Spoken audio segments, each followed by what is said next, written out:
Настасья оборванного Мишку утешала. Оборванного Мишку утешала девчушка в изувеченной избе. Не плачь, не плачь, сама не доедала, пол сухаря оставила тебе. Снаряды пролетали, изрывались, смешалась кровью черная земля.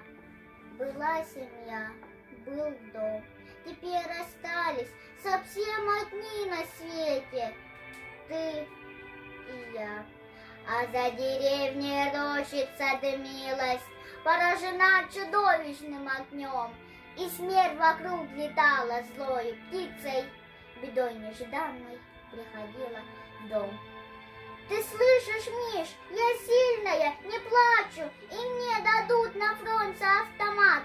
Я отомщу, что слезы свои прячу за то, что наши сосенки горят. Но в тишине свистели пули громко, зловещий облеск полыхнул в окне, и выбежала из дому девчонка. Ой, Мишка, Мишка, как же страшно мне!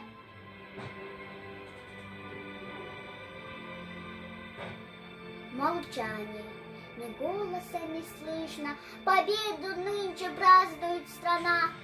А сколько их, девчонок и мальчишек, осиротела подлая война.